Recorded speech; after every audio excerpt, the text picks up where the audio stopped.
Alhamdulillah, Alhamdulillah Rabbil Alameen, wa nusalli wa rasul al-Kadeem, wa alihi wa sahbihi ajma'een. I greet all the believers in the most beautiful greetings of peace, and that is Assalamu alaikum wa rahmatullahi wa barakatuh. I ask that you forgive me for being a little late. I was called at the last minute, inshallah. Alhamdulillah. I thank Allah for being here today. And I believe that Allah is working with this community. Allah is blessing us to be able to see and understand and grasp love for each other. This is what I see. Before I begin my khutbah, I think that it's necessary that I express how I felt last week Sunday, which is very beautiful. We had a brothers meeting, and inside of the meeting, we sat and we talked, but at some point in that meeting, it became a little emotional.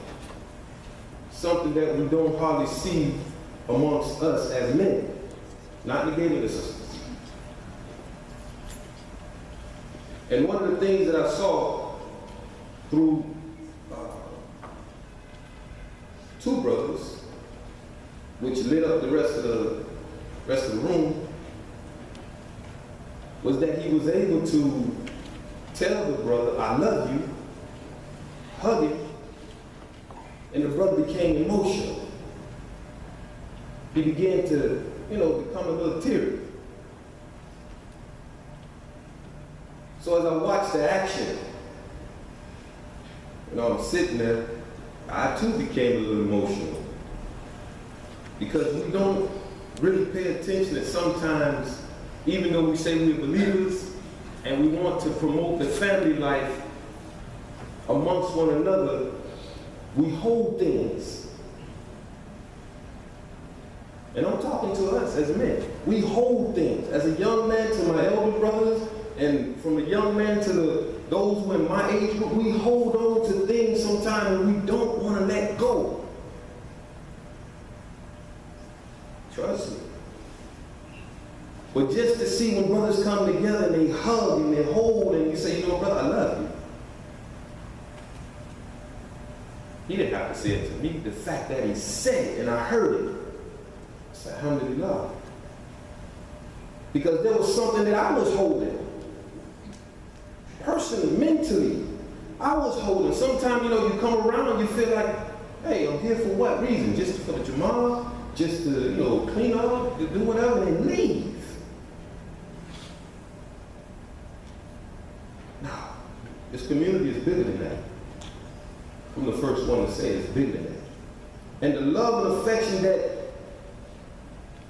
I've been showed since I've been here, Masjid Al-Ansar, nothing's going to take that from me. Nothing.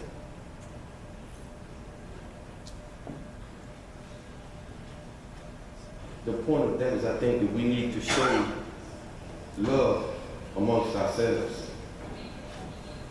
When we say Assalamu alaikum, meaning, it's not something that we just pass by.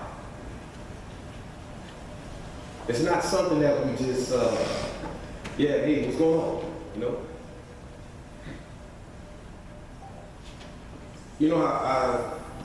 I have what is called a substance abuse center.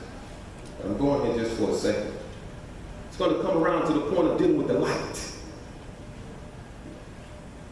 That's what I want to get into, the light. But every morning I get out of my bed. Now a lot of you may not know my history. If you want to know it, we can sit down, we can talk. You might not see it, but it's there. for those of you who do know my history, you would understand where I'm coming from, because we passed each other along the way.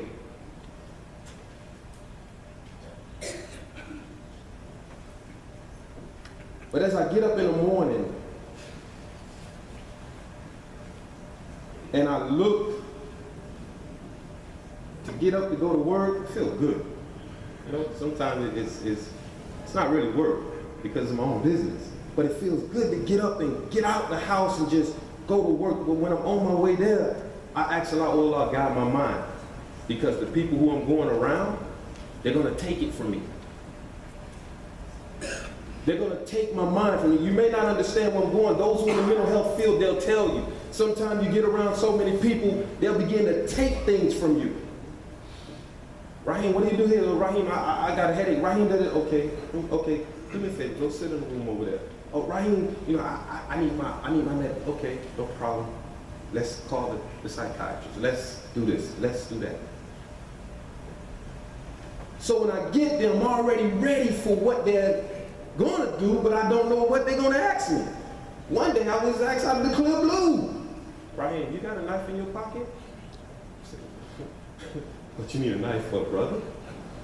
I just want to cut myself. I just want to cut her too. I said, why do you want to hurt yourself? Why do you want to hurt the therapist? What did the therapist do to you? I just want to hurt myself. So when you get to that point and you see that, what do? What do you say to people like that? How do you help them? Oh, go to the therapist, she can help you? No, Allah lets these things happen because he puts them in our way, because He wants to show you that, look, if you trust in me and you believe in me and you've been studying your Quran, you might not know everything in the Quran, but the little light that I give you, it'll help. So I simply told the brother, look, if you want to hurt yourself, come in the office and sit with me. When you get ready to want to hurt yourself, because I'm not going to call the police. You don't have a knife. You don't even have a pencil in your hand, but you're telling me you want to hurt yourself. Now some of us here, maybe mental health counselors, whatever, who's ever here, you say, well, Raheem, that ain't the right thing to do. It might not be, brothers, sisters. But this is the way Allah allows me to work with the people who takes my mind.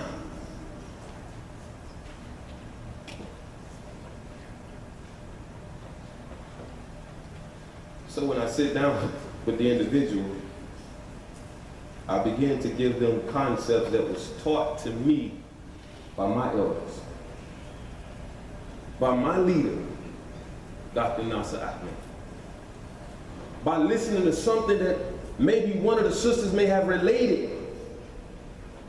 I tell them the same thing. By remembering what my father taught me, by remembering what my mother taught me, who may not still be in the fold of the Al-Islam. But when she speaks, when I hear something, when they speak, when the brothers relate something, when they speak, it comes out. What is this? Light. We say light as in light. No, light as in knowledge, information. So Allah relates in the Quran, now I'm getting to the Quran. Allah relates in the Quran, I'm able to do this, but Allah, when I read, I get something. I don't know what you get out of the Quran. Whatever you get is for you. This is why I don't argue when it comes to the Quran. I don't tell a brother that he's wrong. I don't even tell a brother or a sister that they're not Muslim, because that's not your place. Allah has given them light. Allah has given each and every one of us in this masjid today light. But the beautiful part about it is that the Quran and Islam did not just come to you and me, it came to all of humanity. So somebody else has light too.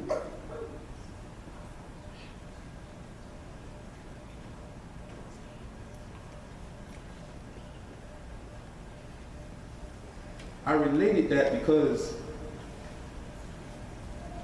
3 days ago, I was sitting down and I was reading in the Quran of Surah 24, where Allah says in Al-Nur, Bismillah ar-Rahman ar-Rahim, وَلَقَدْ أَنَّ إِلَيْكُمْ آيَةٍ مُبَيْنَةٍ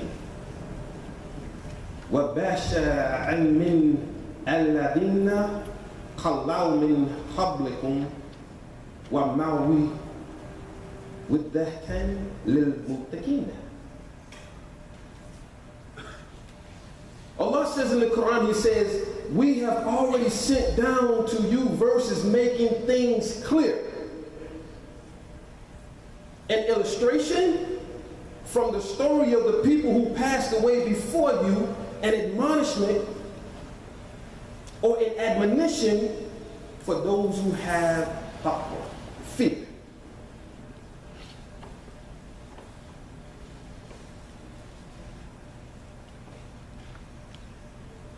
When I look at this ayah, when I came home from work that day, that the brother said, just give me a knife. I want to cut it. I want to cut it. The first thing I did was ask a question, why do you want to do that? And in order to take the rest of the people out of danger, I put myself in that position. Say, come here and sit with me, talk with me. And that's all it really took. It's not that he wanted to really hurt nobody. He wanted attention. So when I began to sit down and talk to him, he thought I was going to call the, the police on him and the ambulance and send him in.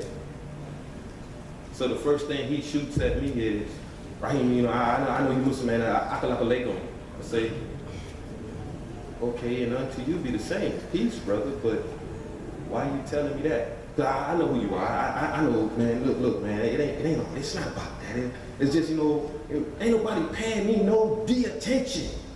I say, well, brother, the world doesn't stop for you and me. The point is, as we went along and we began to talk, I act like I was typing, which I was, but I was trying to give myself something to do so he won't think. Because sometimes when you look at him, it puts them in fear. So you have to know how to adjust to him. So I act like I really wasn't paying him no attention. Until he said, I saw you in here yesterday. I say, yeah. He said, what's that thing behind you on your seat? I said, it's a rug. A rug. Let me get it. I said, I can't give you the rug, brother. Let me get it. I say, well, before I give you the rug, let's talk about why you want the rug. Let's talk about why you were thinking the way you were thinking.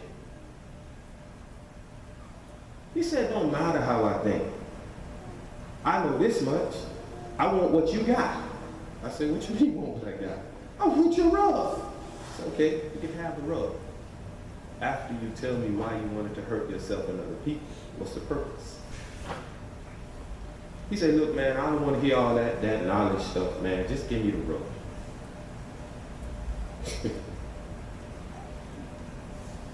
I politely reached back and I gave the brother the rug. Do you not know that the brother took the rug, don't know what he was saying, had no idea, he just put the rug down and he did the same thing he saw me doing yesterday. I let him do it. He finished and he I said, Frederick, where you get that from? He said, I got it from you. I said, how you get it from me? Because I closed my door. It's a little window, I closed my door. He said, I got it from you. I said, you don't get it from me. I didn't. He said, yeah, yesterday I saw you do this. Now tell me what I was doing. The point that I'm making is when you think that everything is so dark that you can't see an out, you find out that Allah shows you that His light comes from anywhere. Now, I may not be doing a convention of Juma'ah, I'm sorry, but this is what Allah has placed on my heart to talk about. Even though I have what I want to talk about and I studied it, I'm giving you the understanding that Allah has touched me to feel a certain way now, I don't care about how people feel about me. I don't care what people think, because as long as I do what I'm supposed to do, Allah will show me my way through. And I'm saying that because I want each and every last one of you to understand. When you feel like you're struggling, you can't see your way out, Allah says in the Quran, He says, He is the light. He will give you that. So why do you look from it from Brother Vincent? Excuse my expression. Why do I look from it from Abdullah? Why am I looking from Brother here? Get it from Allah subhanahu wa ta'ala. Because you'd be surprised that the light that you're actually giving off is already for you. It's there. So when you show a certain personality, you're not going to be liked by the world. I know I'm not liked by the world. In the business that I'm in, I become unliked in less than 10 minutes, and in the next 15 minutes, I'm the best person in the world. So this reminds me in the deen, it says, Allah subhanahu wa ta'ala related to the prophet, He said, tell the believer that sometimes the faith is up, and sometimes your faith goes down. For you and me, sometimes we feel good, and sometimes we don't feel so good. Sometimes people are going to like you for what you have, the light that you're showing, and there's some people who can't stand the fact that you're doing it. You have to live according to how Allah subhanahu wa ta'ala has blessed you to live. As believers, with the proper attitude and personality, no matter what, but you have to live your life.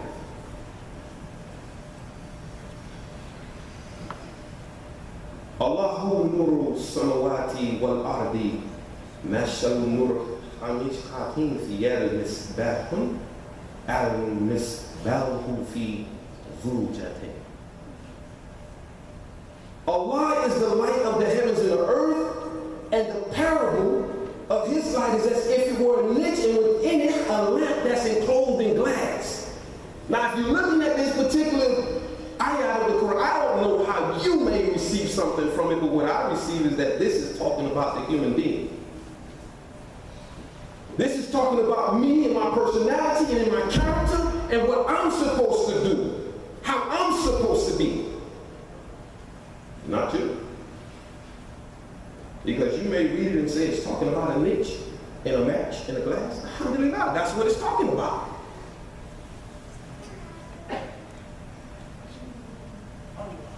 Allahu lin nuriti min sha'a wa yadda'i. Allah doeth guide whom He will to His light. I'm saying to you, when I was sitting down, maybe if I start talking to him about anything, maybe I took him, guided him towards that. But I didn't say much. It's what I did, and I didn't even know it. It's what you do on your job. It's what you do when you walk out there. And be careful. It's what you say that would allow a person to look at you and say, hey, other Muslims talk like that? Other Muslims do that?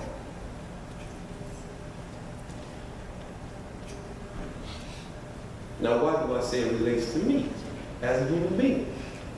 Because in the next ayah, Allah subhanahu wa ta'ala says, Allahu al-nasi, and Allah sets forth parables for you and me, for me.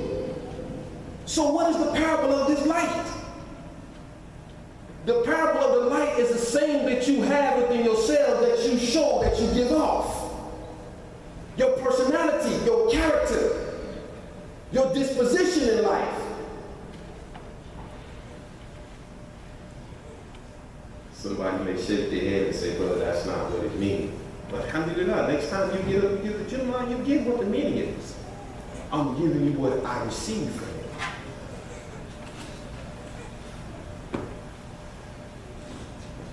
But when we look at this, the parable that's being explained here is talking about the guidance that's in the heart.